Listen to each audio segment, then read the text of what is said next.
not strong enough.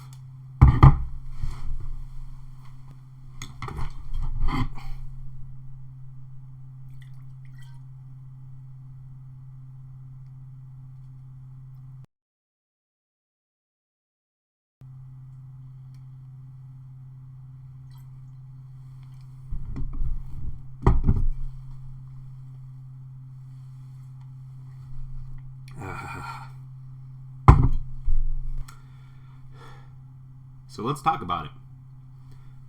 343 Industries, the company who makes Halo, attempted to acknowledge Juneteenth, the beginning of black people's journey towards personhood in America, by giving us an emblem that had a color palette named after an ape. It's not great. It's not great. Thankfully, 343 immediately went into attempting to fix it. According to Kotaku's article on the entire situation, they immediately changed the name of the color palette, and several people from 343, including Bonnie Ross, the head of 343, have explained the situation as simply a technical error. They've acknowledged the hurt that it has caused, and they've also apologized for it becoming an issue at all. Still not great. Still not great. But they acknowledged the problem, they fixed it, and they apologized. That should be it, right? We're done. No more story. Here's the thing, though, is that this isn't the first time something like this has happened. Halo has mostly been kind of free of controversy outside of the normal gaming sort of stuff, which I talked about a little bit in my last video. But there have been several instances of systemic racism showing its ugly head in this franchise. And I want to talk about those today. Now, before we get into all that, I do want to acknowledge that I'm not calling any individual or even any organization racist. In case it's not clear, I am a white person. And if I want to start pointing the racist finger at any particular person, I probably need to start with myself, right? What with the fact that I've definitely benefited from white privilege in my life? What with the fact that I own a house that was built on stolen Native American land? What with the fact that I have this ridiculous mustache, right? I look like I'm about to either give somebody a speeding ticket or violate their human rights. Who knows? But the fact is that I'm not interested in making anybody feel bad. I'm not interested in pointing out that we have a villain. I'm much more interested in talking about the ways systems that we interact with connect to shape our understanding and how that can be super negative, right? We have this big company that has millions and millions of players, millions of people engaging with its story, with its content, and they're going to be affected by that story. It's going to shape their understanding. So it's important that we point out where these various negative systems are joining up.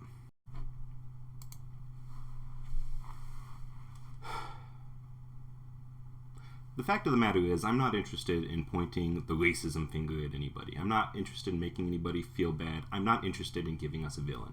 That's not going to work for anybody, and frankly, kind of skews the way in which we see the world, right? So to begin, we need to discuss a few definitions. Mostly to understand the topic, but also so that I can get my English teacher rocks off. We all have a general understanding of what racism is, and we use it in our everyday language in a way that's not quite academic enough. Okay?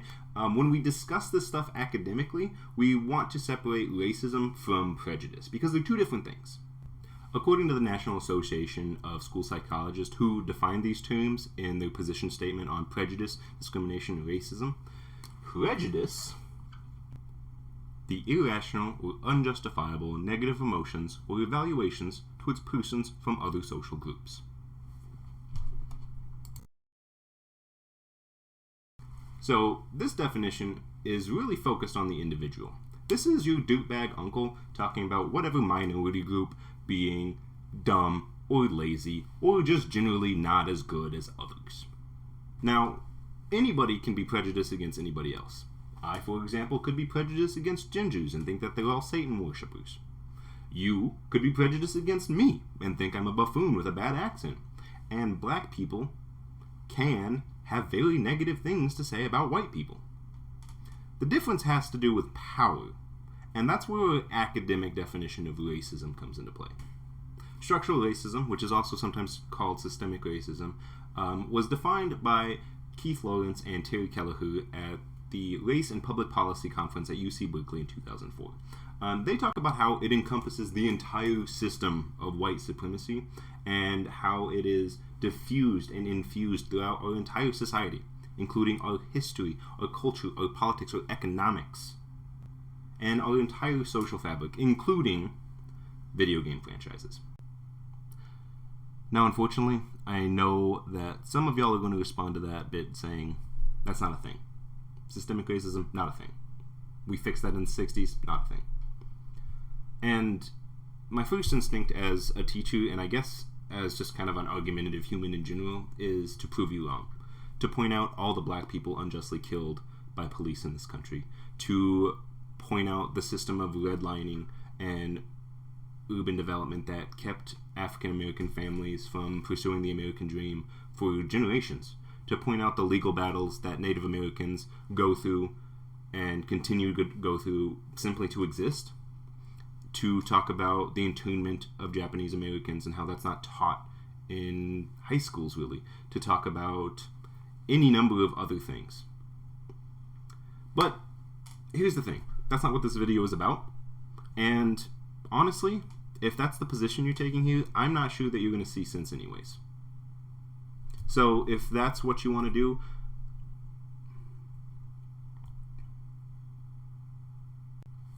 and honestly, if that's the position you're trying to take, I'm not sure that you're going to see sense anyways, because that requires you to ignore huge swaths of American history. So we're going to just assume that this is a thing, and if you want to know more about it, please do yourself a favor, do a Google search, and don't tell people they're not oppressed. Now that we got that out of the way, let's talk about the most important thing. Halo. This is a sci-fi video game about shooting aliens and saving all of humanity. Because all lives matter, am I right? And some of the biggest characters in it are people of color. How can it be racist? How can any video game be racist? Well, the first instance I'm going to talk about is actually not from a video game. It's actually from a book. Because I'm what's known as a huge nerd, I've read a bunch of the Halo novels. Some of these tie directly into the games and some don't. But they're all canon. There's about 30 of them and they are all canon in the Halo universe. Whatever that means for a fictional universe, which I probably shouldn't get into because it's just going to lead me to yelling about the sequel trilogy again. And you know what? We ain't got time for that. We don't have time for it. You cannot just call yourself Skywalker and just be a Skywalker. That's not how family works. You don't even know any of this. You knew one Skywalker. Are you kidding me, JJ? A fetch quest? If you want a rundown on them, I highly suggest Polygon's video with Brian David Gilbert where he reads all 30 of them. It's phenomenal. I will put the link in the gobbledygook below. The book we're going to talk about for this is The Ghost of Onyx. In case you're unfamiliar, Ghost of Onyx introduces us to the Spartan 3 program, which is where the characters from Halo Reach come from. It also goes into the backstories of a few different characters who don't feature in the first 3 games, but are very important to the overall universe at that point. One of the most interesting things about this particular book is that it's very self-contained. There's a lot of important characters in it, but they are either removed from the story for a while so that they're not, mucking about while the main story is taking place. But other characters are introduced, do their job, and then they die. And that's cool. Except there's one character whose name is Endless Summer. Endless Summer is a smart AI, which, among other things, means that it's a computer program that is not limited in the amount of information that it can gain or create. And that effectively makes them people, both in this book and in the franchise as a whole. Which makes the way that Endless Summer is introduced kind of gross. The dish-sized AI projector sparked to life, and warm red sunlight sparked and filled the treehouse. It solidified into a tall Cherokee brave, bare-chested, wearing buckskins, feathered spear in his massive hand.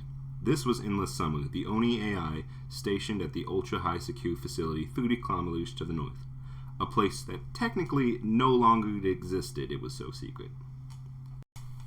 So, there's a couple of problems here. The first one is the term Cherokee Brave, which is interesting in a bad way.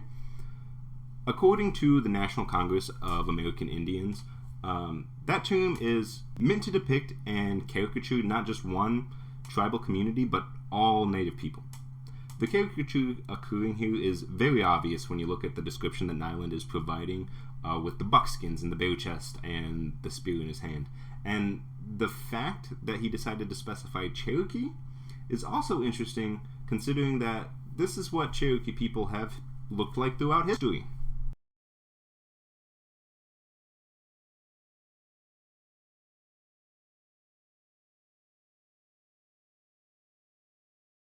Those were pictures of Chief John Ross, one of the most famous Cherokee chiefs in history, and the other was Sequoia, who is credited with establishing the written language of the Cherokee people. Hopefully you noticed the distinct lack of buckskins and feathers. And one final thing to note about this whole thing is Endless Summer's appearance being heralded by warm red sunlight, which solidifies into his form. In case you're unaware, historically, the word redskin has been used as a term of disrespect towards Native Americans. So using this red light to herald in this Native American character, or this Native American seeming character, harkens back to those pejoratives. Now, I do hear you over there with your meaty appendages just slapping out a comment ready to fight with me. You're reading too much into it. Typical English teacher, making up things that aren't in the book. Mwah. Now, one thing you have to know about Mr. Pendragon is that I subscribe to the idea that the author is dead, in general. This basically means that I view my interpretation, or any reader's interpretation of a work, as just as valid as the authorial intent, so what Mr. Nylund intended to communicate. And the second thing is, you would have a much easier time making the case that these are not connected ideas if my guy had not written it a second time. The holographic pad warmed ember red, and a bare-chested Indian warrior appeared. Holding a feather spear in one hand, he bowed. This time he uses the term ember red, but that's basically the same thing. Especially since if you're trying to use pretty language, there's all sorts of words that you can use to describe red things.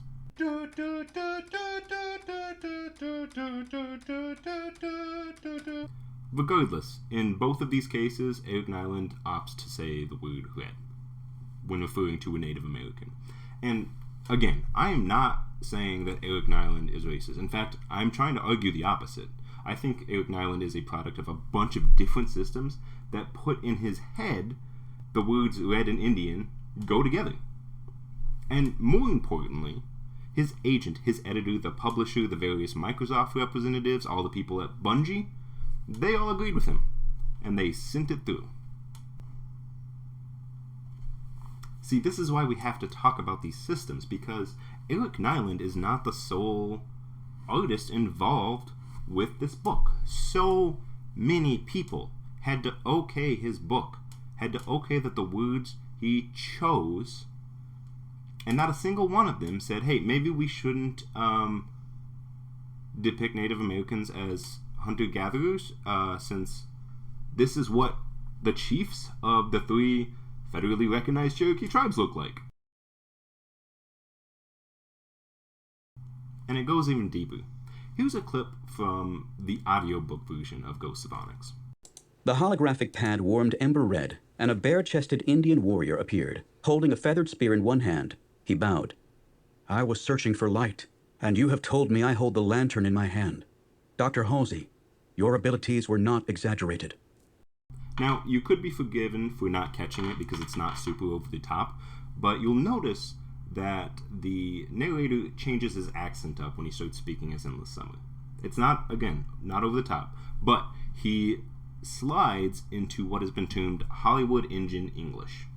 This is basically how Native Americans have been depicted as speaking throughout Hollywood's history. If you imagine Tonto in The Lone Ranger, for example, he would have been speaking in Hollywood Injun English. Some really interesting things about this are its unique cadence, which is the result of like an interesting use of pauses, and then also a lack of contractions throughout this type of speaking. It's really fascinating, and I've linked my source below if you want to read more up on it. But my point ultimately here is that Eric Nylund is not the only responsible party for this racist depiction. In addition to him, and everybody who published the book, we also have this whole other group of people involved in the audiobook now, right? An entirely different company, a voice actor, a director, etc. Each and every person involved in the creation of the story has, one, displayed their own perceptions of what Native Americans are like, and two, participated in a system which has reinforced those ideas, right? It sent them back into the world. And I'm not saying any of these people are bad, and I'm not even really saying this character is bad, but can you imagine how this would be different if this whole noble savage stereotype wasn't the one that these people had in their heads? What if it was the uncivilized barbarian stereotype for Native Americans? What if it was the lazy alcoholic stereotype for Native Americans? How would that character change, and how would that affect everybody? This is why it's so important to notice these things. This is why it's so important to talk about how people are portrayed. This is structural racism. This is systemic racism. As we said while defining this term, the ideas about Native Americans are infused into a random spin-off novel of a sci-fi video game. I first read this book when I was in my sophomore or junior year of high school, and this didn't even hit my radar at all. Can you imagine how many other teenagers read this book and just thought, yep, that tracks. That's what a Native American is like. Yep, 100%. Meanwhile, we're failing to realize that Native Americans are, one, real people who still exist and, like, wear jeans and drive cars and go to McDonald's. And now they've got this idea in their head somewhere about what a Native American is like. It's being reinforced by a video game book of all things. And that's going to go unquestioned until somebody points it out. Now let's talk about a more recent example that is not 343's Juneteenth mess up. And don't worry, I haven't forgotten about that. We're definitely going to circle back to it. But what I want to talk about now is the Halo Infinite Fractures Tenrai event. During this event, players were able to unlock special samurai-themed armor.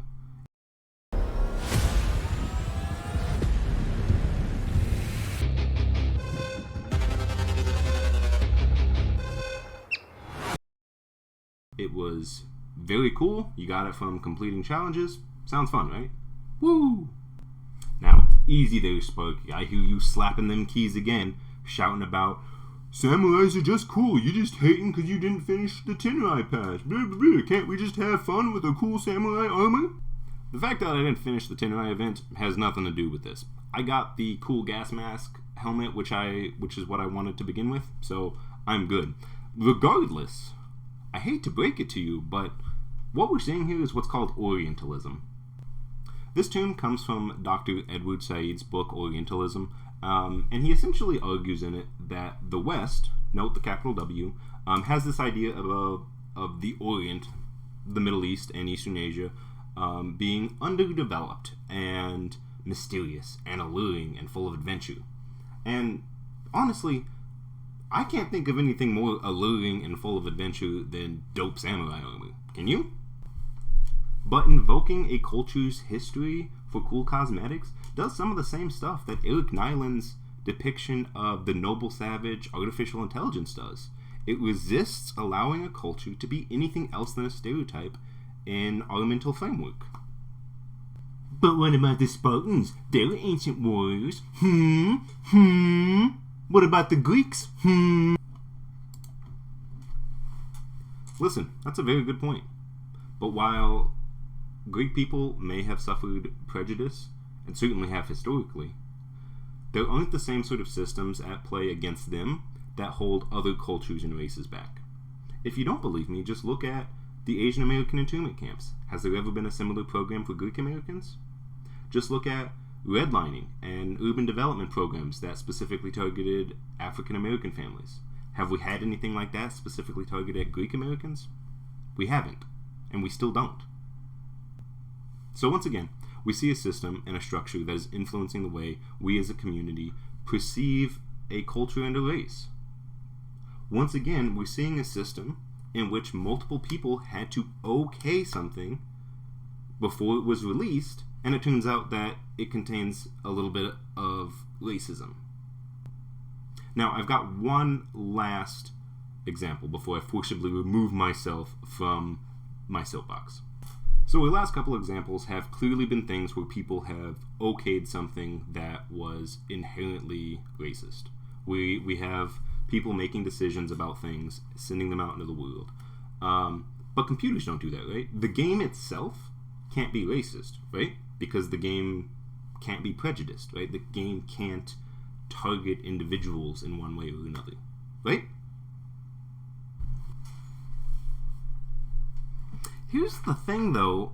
Computers are literal systems, and their networks are literal physical structures, and they're all built by people. So, allow me to present Halo, Racism Ex Machina. If you've seen some of my other videos, you know that I've been learning to mod Halo in the hopes of creating a small campaign. What you're looking at here are some of the mod tools for Halo 3. These tools allow us to manipulate the game, build new levels, and add new features relatively simply by modifying these files, which are called tags.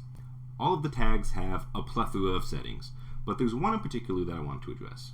To begin with, this right here is the model tag for the Marine. Essentially, this file gathers up all the things for this character to exist, ties it together, and feeds it into the biped tag, which is what the engine for Halo actually uses to spawn this person in the game world.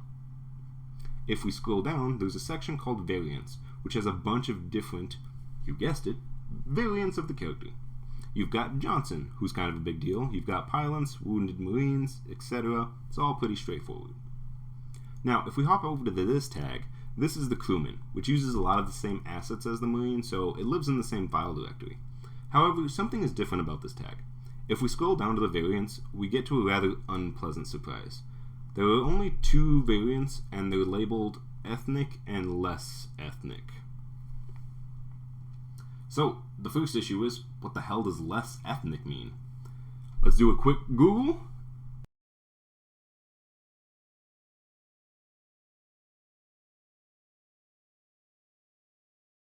And based off this definition, relating to a population subgroup, we have to assume that less ethnic means white.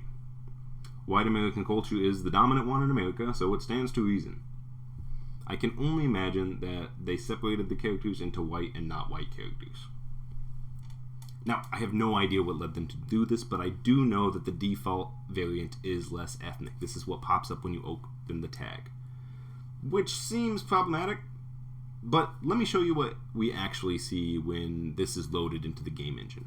So this is Sapien. It's the visual editor for modding Halo, and here we've got our crewman. Now, as we move him around, he cycles through the various faces that he's able to access. So far, this doesn't seem super bad. We clearly have people of different races in here, but you'll notice something's missing. If you've guessed what it is, don't ruin it for the class while I make an adjustment to the tag. Now that I've changed the default to ethnic, we can now see that by ethnic, they mean black, which brings up a few questions. First of all, why? I sincerely hope that there was some sort of technical issue around darker skin tones that forced them to separate them, but why would they use these words to describe them? Why not black and not black? Because suddenly we're led to ask what makes all those other faces less ethnic if we're considering ethnic to be groups who are not part of the majority. Why wouldn't they use numbers or some sort of code without historical baggage? And why did less ethnic become the default? After all, the first half of Halo 3 takes place literally in Africa. Literally in Kenya. Would it have been mind-blowing to have the default character type be black in that case? Because honestly, I don't remember seeing many black characters in Halo 3 besides Sergeant Johnson, who, don't get me wrong, is very cool. Oh, I know what the ladies like. But he's only one guy. I have no idea how or why this happened, but I'm going to blame structural racism. Ultimately, the developers had this idea about what ethnic and less ethnic means put in their head at some point by some larger structure, And it led to us getting a game that tells a story that takes place in Africa, and we have very few black people. And while I knew that representation of people of color has been an issue, it's never really occurred to me until just now that Halo 3 was participating in it. The idea that Africa was populated mostly by white folks was just chilling in my head ever since 2007 when Halo 3 showed me that. So this is where we come back to the bonobo incident. Okay? You cannot blame this on a technical issue. You cannot say, oh, it was an internal tool that we use, it's name populated, it was an accident, sorry about it. Because it keeps happening. We keep assuming that these systems, these computers that we build, aren't going to do harm, but this clearly did. We now have black gamers out there who, I don't know, probably just launched Halo to participate in the new Fractured event, and were greeted by a computer system calling them an ape, dehumanizing them. Our communities, especially the communities that form around hobbies such as gaming or D&D or what have you, are full of vibrant people from all walks of life, from all different places and creeds. And we need to make sure that we are telling stories in these communities, that we are participating in games in these communities that lift people up and they don't tear people down, because people of color, people of other ethnicities, people of other places of origin, they deserve to be part of these communities as well. So that's it. I'm sure if we wanted to, we could find more examples, but I figure 4 is enough, because frankly, even that is kind of disheartening. I hate the idea that games that I love, that I've spent so much of my time with, are part of these larger structures that put people down. That all being said, I don't think Bonnie Ross's apology is enough. I don't think any more apologies from 343 is enough, because this is not an isolated incident. I think that 343 needs to decide whether they want to actually have a community, and if that is the case, they need to start supporting the people who are in that community. That just doesn't just mean apologizing when you mess up. That means being proactive. So 343, Bonnie Ross, I'm calling on you to take actual, real steps to help people of color be better represented and to feel safe in our communities. Now, as a company, the best way you can do that is with money. Donate to causes who lift these people up. A couple organizations I can think of off the top of my head are Black Lives Matter and the ACLU. Both of these organizations help people of color. I will include links to some other ones below once I do a little bit of research and find out where are the best places to give money to support these sorts of causes. And I would encourage all of us to take some time and give what we can. I'm not saying, you should go out and donate just because you're white or anything. That's insane. If you can't afford it, don't. But if you have the ability, this is definitely a worthwhile cause, right? We want everybody to feel safe in our spaces. Before I go, there's one last thing I want to touch on. It seemed weird to talk about the representation of Native Americans without acknowledging the fact, once again, that I live on stolen land. The area I live in once belonged to the Menominee and Ochati Shakoween people. As a white guy, I don't really know what my obligations as far as reparations are for that. After all, I personally did not steal this land, right? I bought it from a bank. I don't think that I'm at fault for this personally. I don't think any other landowner is personally at fault for it at this point in history. But the fact that we own this land means that First Nations people don't. So we have some sort of obligation.